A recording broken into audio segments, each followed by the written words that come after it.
Hello friends, मैं शंकर स्वागत करता हूं आपके अपने यूट्यूब चैनल शंकर एजुकेशनल अड्डा में। दोस्तों, इस वीडियो में हम लोग देखने वाले हैं MA first semester geography.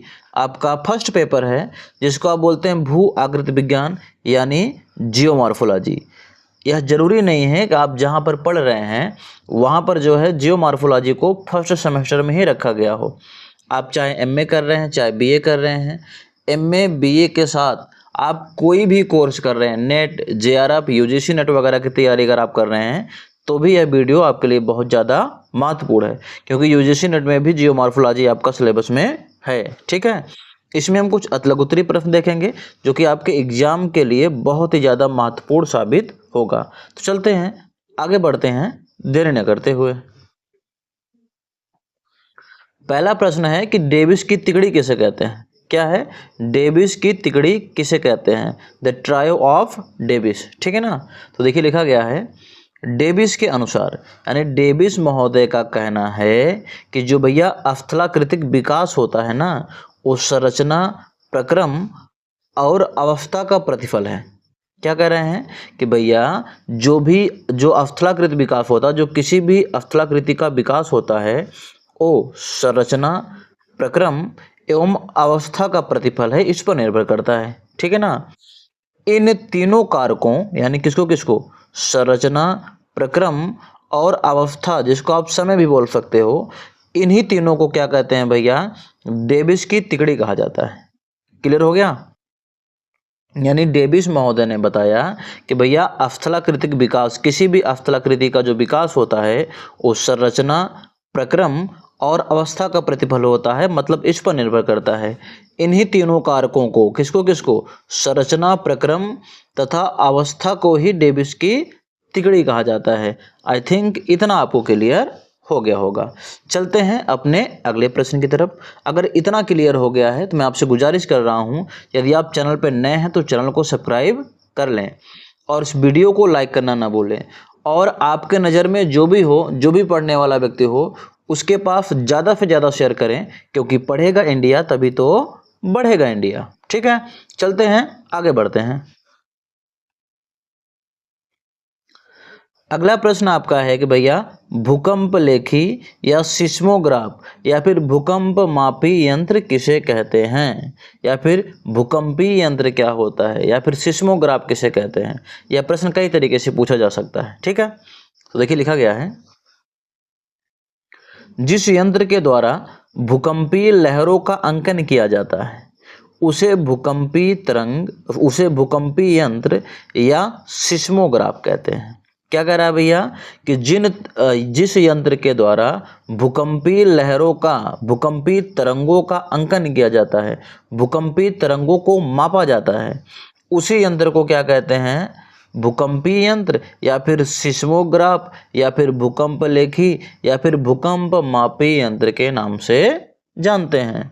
I think इतना आपको क्लियर हो गया होगा। आगे देख लेते हैं क्या लिखा गया है। भूकंप के दौरान विमुक्त हुई ऊर्जा का मापन रिएक्टर स्केल पर किया जाता है। इसको माइंड में बैठा लीजिए। ठीक है ना। क्या कह रहा है कि भूकंप के दौरान जो भी ऊर्जा मुक्त होती है, उसको जो भी ऊर्जा निकलती है, उसका मापन जो है रिएक्टर स्केल पर किया जाता है। यह एक लघुगणकीय स्केल है, यानी जो रिएक्टर है एक लघुगणकीय स्केल है, जिस पर मान 1 से 9 तक अंकित होते हैं, जिस पर जो है 1 से 9 तक के मान जो है भैया अंकित होते हैं, लिखे हुए होते हैं। ठीक है, आई थिंक इतना आपको क्लियर हो गया होगा। चलते हैं अपने अगले प्रश्न की तरफ। इस वीडियो में जितने भी प्रश्न देखे गए हैं, सारे के सारे प्रश्न आपके एग्जाम के लिए बहुत ही ज़्यादा महत्वपूर्ण हैं, तो वीडियो को अंत तक जरूर देखिएगा। ठीक है। अगला भैया फैकोलिथ क्या होता है, ठीक है ना, इसके बारे में बात करते हैं। तो फैकोलिथ जो है एक प्रकार की अस्थलाकृति है जो ज्वालामुखी के द्वारा निर्मित होती है। ठीक है ना। तो देखिए लिखा गया है, यह ज्वालामुखी द्वारा निर्मित एक आंतरिक अस्थलाकृति है। ठीक है ना। फैकोलिथ एक लहर के समान आकृति है, यानी फैकोलिथ जो होता है एक लहर के समान की आकृति होती है। इसका निर्माण जो होता है मोड़दार पर्वत की अपनत तथा अभिनत में लावा का जमाव हो जाने से होता है।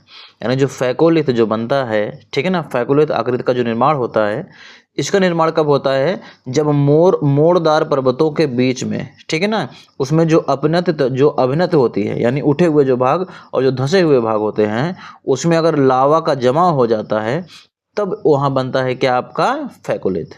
ठीक है ना। आई थिंक इतना आपको क्लियर हो गया होगा। ठीक है। अगला प्रश्न जो कि आज का हमारा आखिरी प्रश्न भी होने वाला है कि भैया आग्नेय शैल क्या है या फिर आग्नेय चट्टान क्या है।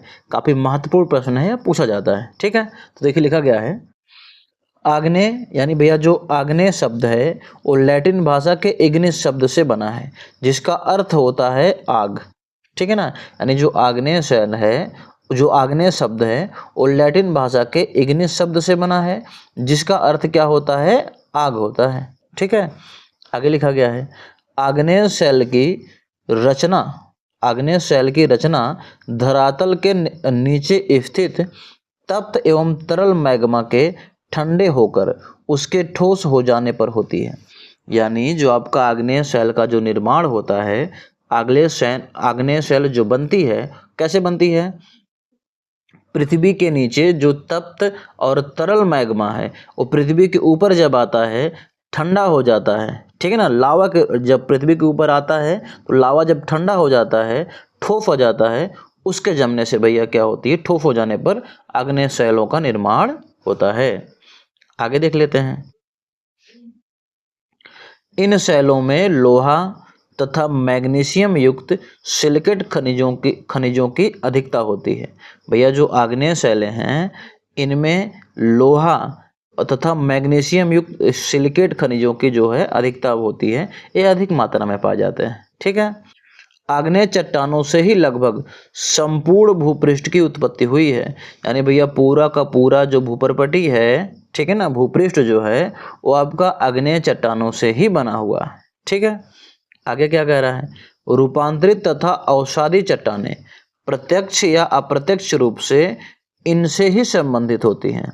मतलब जो आपका रूपांतरित तथा जो अवसादी चट्टानें होती हैं वो प्रत्यक्ष या अप्रत्यक्ष रूप से इनसे ही बनी होती हैं, इनसे ही संबंधित होती है। ठीक है,